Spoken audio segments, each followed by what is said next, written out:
Carolyn says to the boys, they decided that the best gift I could give the family would be a history of my family as I remember it. So if you will put up with my not being able to talk clearly, I will tell you what I can remember. Things that the younger generation don't know but very often ask about. So if you would like, here we'll start. I'd like to start with my dad. He was from a large family. All right. My dad was from a large family in St. Genevieve, Missouri. There were 7 boys and 3 girls.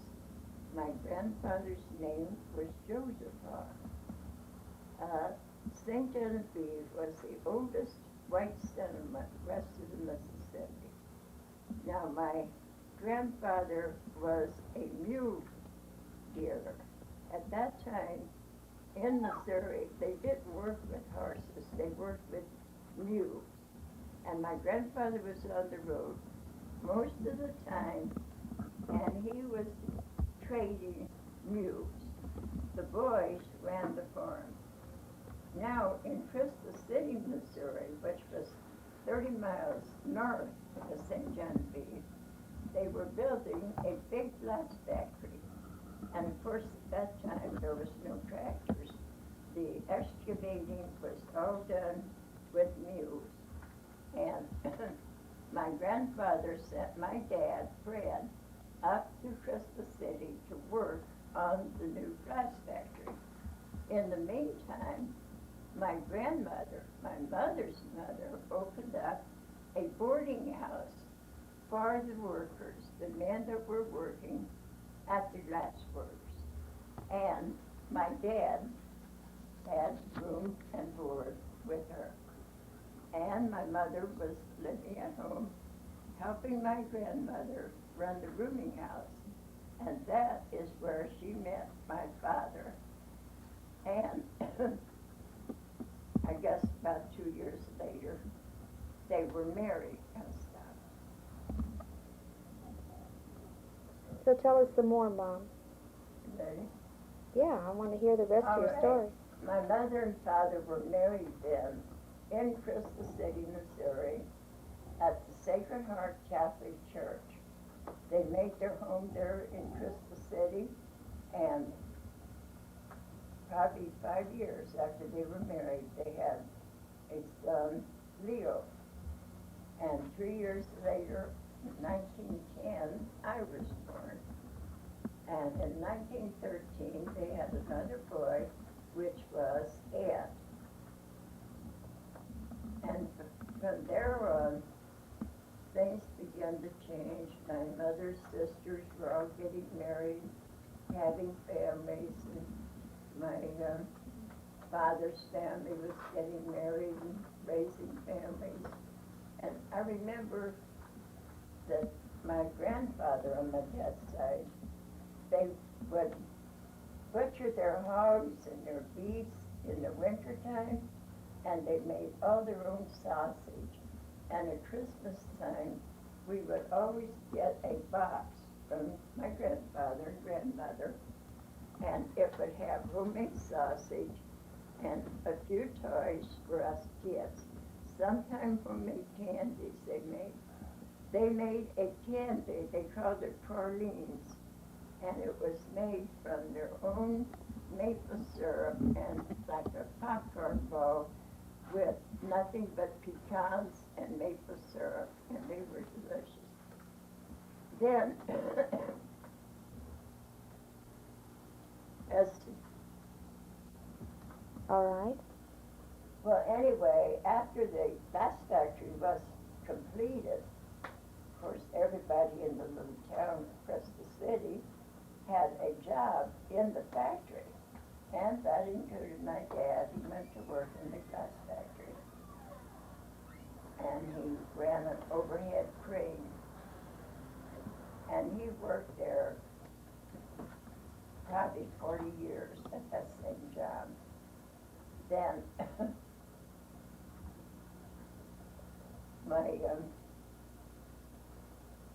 my older brother, when he got old enough to work, went to work in the same place. My dad had worked in the glass factory, like I said, about 40 years. In 1916, we moved out in the country, and this was on top of a hill overlooking the Mississippi River. And the river wound around between bluffs. The old-fashioned showboats used to come out from Cape Girardeau, Missouri. Early in the morning, you could see them coming around the bend in the river. And then they would disappear, and then they'd go around another curve, and you'd see them again. By evening, they would be landed at the landing there, right below our house where we lived. And then they would start playing the Calliope. Then people from... involved in that play, and you can see... Well, 2 games have been played today. Moves on to the semifinal to play the winner between Romania and Sweden, which will be played tomorrow. Italy has moved on to the semifinal with their win over Spain. They will play the winner between Bulgaria and Germany. It is shaping up as some semifinal.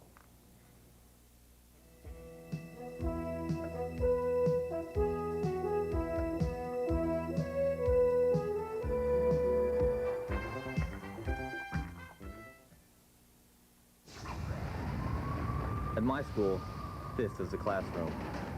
You don't want mistakes, so you keep your hunger under control. When class breaks, I reach for Snickers. Packed with fresh roasted peanuts, thick milk chocolate, and caramel. Snickers satisfies. Sure, the days are long, but deep down inside, I know it's worth it.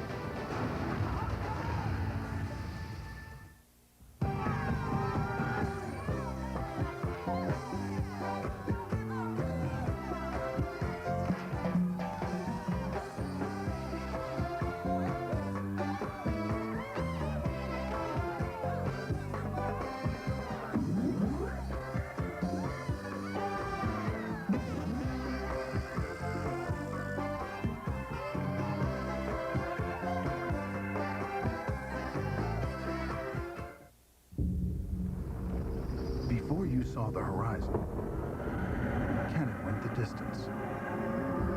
Before you met the rise of facsimile technology, Canon lowered the cost.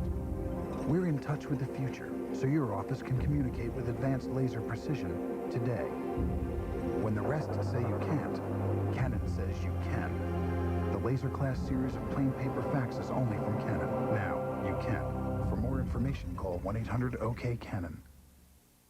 Only one company could take a flowing, ergonomic interior, add to it glove-soft leather, combine it with smooth riding suspensions, and encase it all in the strength of a GMC truck.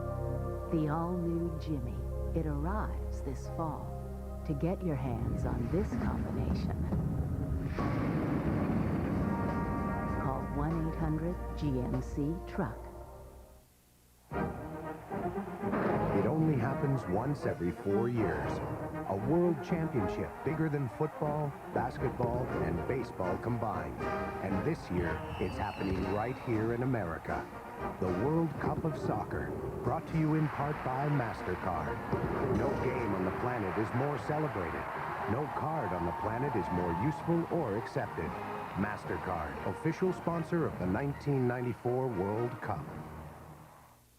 Starting August 1st, Coach moves to Mondays. It's where men go to hunt with their bare hands and talk about chainsaws, where no one ever asks, does this make my butt look too big? But till then, you can still see Coach on Tuesdays. We're trying to maintain a way of life. Coach moves to Mondays starting August 1st on ABC. Starting Saturday, September 10th, the world's going to get a whole lot brighter with the ABC Family Movie.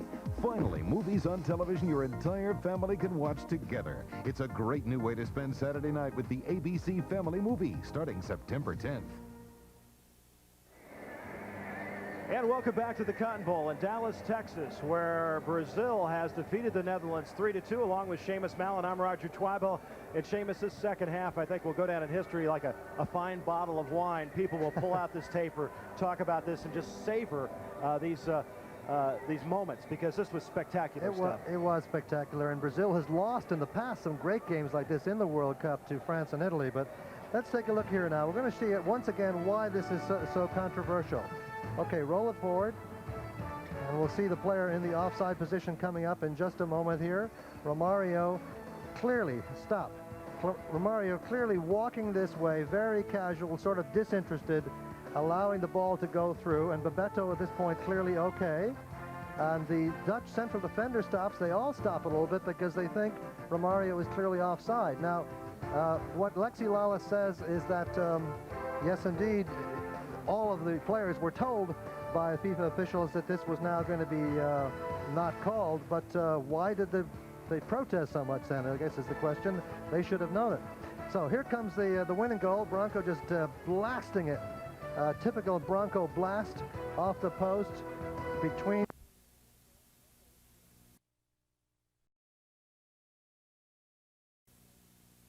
As it turned out, it was a working man's hotel, and it was run by an Italian family. The name of it was the Verona Hotel, set right on the river. Well, the next morning, my dad got up early, and he went to look for work. My older brother went with him, and that left my young brother and I in the hotel room. And the bathroom was down the hall, quite a ways down the hall. So I wrapped something around me, went down to the bathroom. I went in my nightgown. I just had the makeup. I went down the bathroom, and while I was in the bathroom, they began to knock on my door. I peeked out, and here was a whole lineup of working men waiting to get in the bathroom. Come to find out there was only one bathroom for the whole hotel. So finally, I had to just cover my face and run back to my room. Well, it was the next day we found the little apartment. And at the glass works, my dad went to work. They had built a little settlement of 4-room houses. They called it Pumpkin Ridge. And the houses there rented for $10 a month. And you rented from the glassworks. Well, my dad got one of these little houses. And my dad, my 2 brothers, and I lived there in the 2-bedroom house. And it was from this place that I met Byron and got married.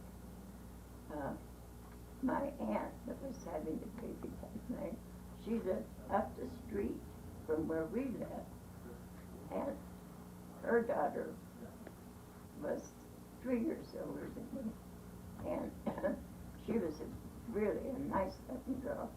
I was always considered the homely one of the family. Now, which aunt was this, Mom? This is Aunt Chris. And who was her daughter? Shine. Oh, that's Aunt Shine. And Shine got to tell me about this good-looking man she had dated. And he was the milkman, and he delivered milk. So, a girlfriend and I were downtown walking around one evening, and this car pulled up, and it was the milkman. And he asked me if I would like a ride home. And of course I didn't know him, only that Shine had pointed him out and said, that's that good-looking man I dated. And I thought, well, this would be a good way to get even with Shine. So I said, yes, we take a ride home. There was 2 of us. And from there, that was 21st of June. It was Byron's birthday.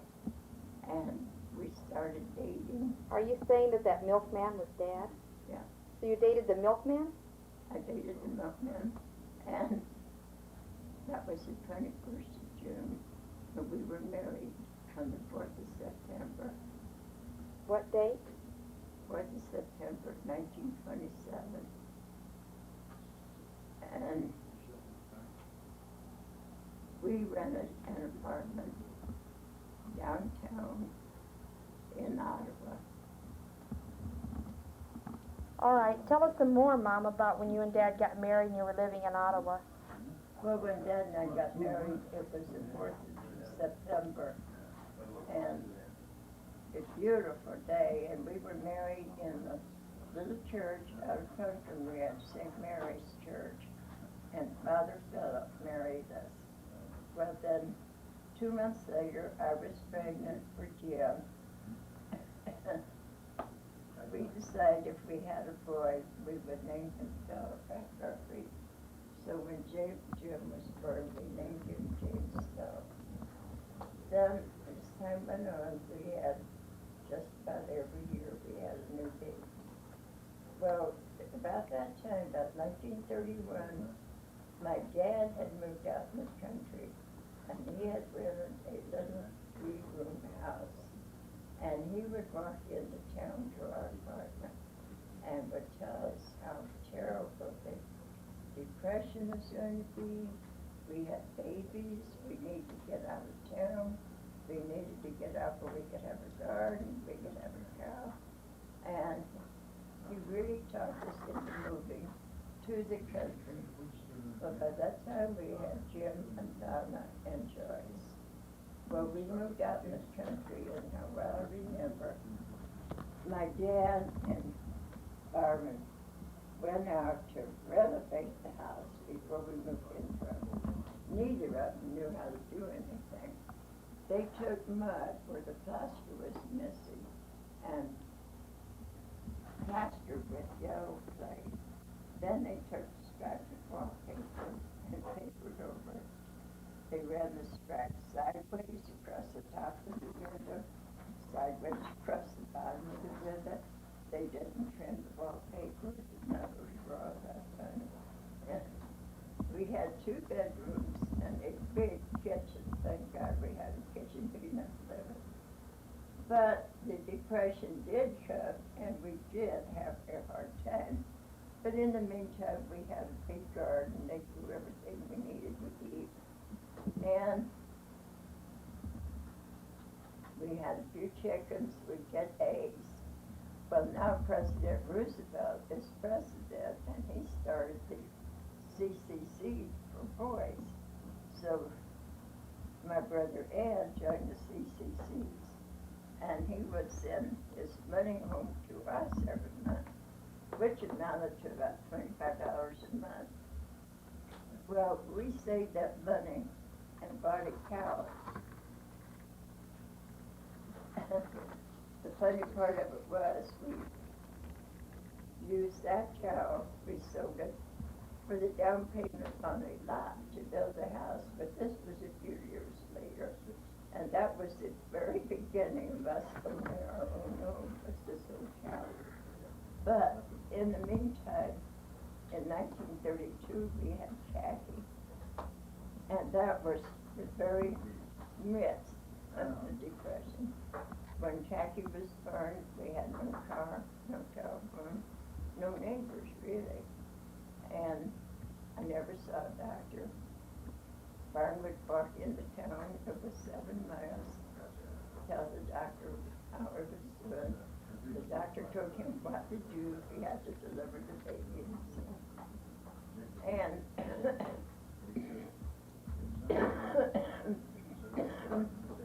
as it happened, Jack was born on the 7th of April, and one of the neighbors that was not near us, not a close neighbor, but anyway, they came by in the car and they made a telephone call. They went to another neighbor 2 miles away, called, and the doctor did come out and delivered the baby. But in the meantime, when Jim was 18 months old, he developed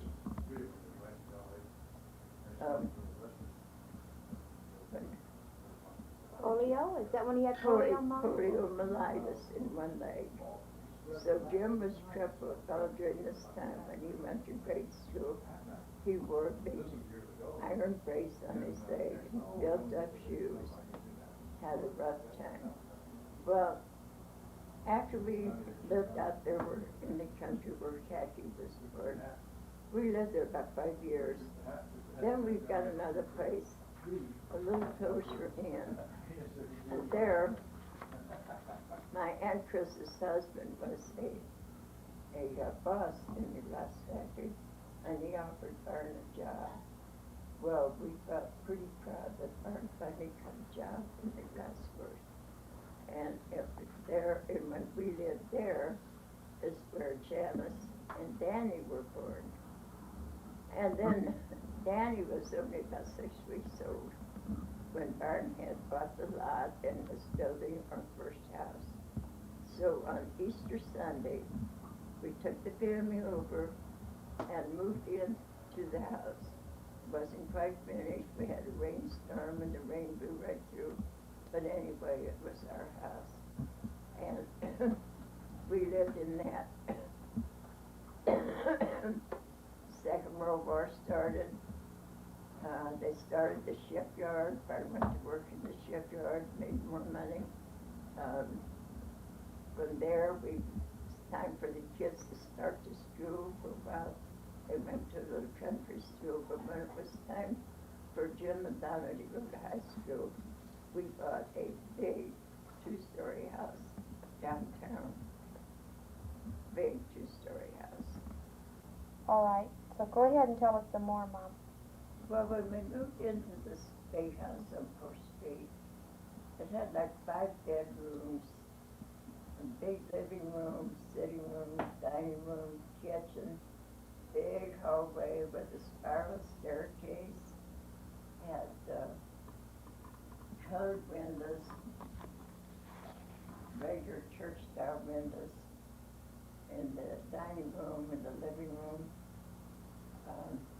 It had a panel of light buttons in the hallway, and you have to remember Carol was about 4 years old then, and we had been living with kerosene lights. But Carol could push a chair up to this panel of light buttons and push a button, and it would turn a light on somewhere upstairs. Then Carol would climb off the chair and run upstairs, see where she turned the light up, and she would play for hours just by switching on lights. Well, when we moved into this house, it was filthy, filthy dirty. Every room in the house had to be re-cleaned. So we started at the very top, from upstairs, and it was wartime. It was hard to find things to work with. But we repainted and re-wallpapered and re-carpeted, and we got down to all we had left to do was sitting room, dining room, and kitchen. In the meantime, for 7 years, I had asthma, real bad. Very seldom got a night's sleep. I went to a doctor in Chicago, and he first wanted to pull my teeth, and then wanted to take out my tonsils. And then I went to another doctor right there in Ottawa, and he said the only thing I could do for my asthma was to leave Ottawa. Ottawa sits in a valley, and there are 2 rivers that run through there. A lot of dampness, a lot of fog. So we decided we'd go to Denver. The doctor said Denver would be the place to go. So we put our house up for sale, and Byron took Jim. Jim was about 16 years old then. Byron took Jim, and they went out to Denver. And Jim went out in the mountains. He had a big idea about being a cowboy, so he went out and worked on a writing table. And Byron went to work as a painter. And he bought a house in Denver, but we were having a hard time selling our house in Ottawa. Well, like I said, it was during the Second World War. And after he bought the house in Denver, he told me he'd get tickets to bring the family and come out. Well, now I had 6 kids there to take with me. So I called up the railway station. I told them I wanted 6 tickets for my children, 1 for myself, to go to Denver.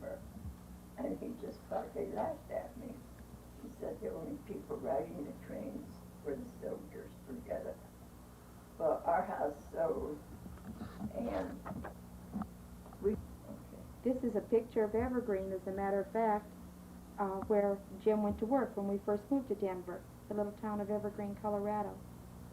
But go ahead, Mom, tell us some more. And while you're talking about it, I think I'll go ahead and show some pictures of Colorado. All right. Our house did sell eventually, and we sold it with everything in it. The only thing we kept out was my sewing machine. And we moved into a war home, little cheap housing they had put up for soldiers during the war. And finally, the railway station or the depot called me, the ticket agent, and he said I was in luck that a group of blind people were going to go to Denver as a group. And they had special privileges, and there were 7 of them. And they decided not to go. And if I still won 7 tickets, I could have their tickets. So of course we grabbed that. I took the 6 kids, and we went to Denver. Barn and Jim were already out there. Jim was living up in Evergreen by the lake, a little mountain town. He was working with horses. Barn was painting.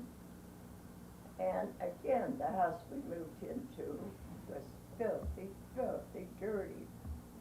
We got in there after 2 nights in a day on the train, dead tired, and we had to start in and scrub every inch. It was a 2-story house. Every inch of it had to be scrubbed down. So of course the girls took mops and pails and brushes and brooms, and by nightfall we had a place to sleep. Went out and bought beds, bought everything we needed. Finally got settled in Denver. Well, your dad always liked to change. He liked to move. We were in Denver for 2 years to the day. And in the meantime, I felt great. I breathed. I never had asthma. For once, we didn't have a baby. Joe was 5 years old. Donna and Kathy, or Donna and Joyce, were in high school. They both had jobs. We were just 1 block off of Broadway. Donna went to work in a little bakery. Joyce went to work in a candy shop. And I even took a part-time job in the lunch counter in a drugstore.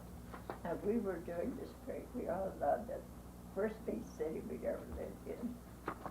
Streetcars and city park and everything. But Barn got the idea he didn't like Denver. It gave him a headache. We were too high up. The altitude was hard on him. So he decided he wanted to go to California. And the rest of the family went to school in Denver. But nevertheless, he took the bus and went to California. And on the bus, he met a man that happened to be a painter. His wife was a real estate agent. And he gave Barn a job. His wife sold him a house. And when we got out here, the house was a little tiny 2-bedroom house. We had just moved out of a 2-story house. Oh, we were so disappointed, and it was so hot. As I remember, the night we drove in, it was 114, desert heat. And in Denver, you don't get that. Well, we sat in the car and cried. We weren't going to get out. We wanted to turn around and go back. But nevertheless, we stayed. And we were there only a few months, and I got pregnant for Joe. And Joe was born in that little house in Western Avenue. And we had friends in the church. Well, we were at that address. They were building a little church in the neighborhood, St. Anthony's. And the kids all got busy and got active helping build St. Anthony's Church. And we met people there that was also real estate. And he came to see me one day. My brother Ed was there with us. And he said he had found us a house. And he took us out to the edge of town. It was about 2 miles. And here was this great big old house. The living room was 18 by 36 or 38, very big living room. And it had 4 or 5 bedrooms and a big kitchen and dining. And of course we just loved it. It had an acre of ground and shade trees. So in the end, we moved into that house. Now Jim had got married while we were. Well, Jim had met this girl up in Evergreen, a real nice girl. And they decided to get married. He brought her down to the house to stay for a while. Her name was Phyllis. They got married and they had Michael, our first grandchild. Now, as soon as the baby was born, they moved to Palm Springs. Now, when we found this big house there out of San Bernardino, Jim had moved back up into San Bernardino from Palm Springs, and we just gave him that house that we had been paying on, and we took the bigger one and gave Jim and Phyllis the small house. And we moved in the big house out in what they call Mustroy.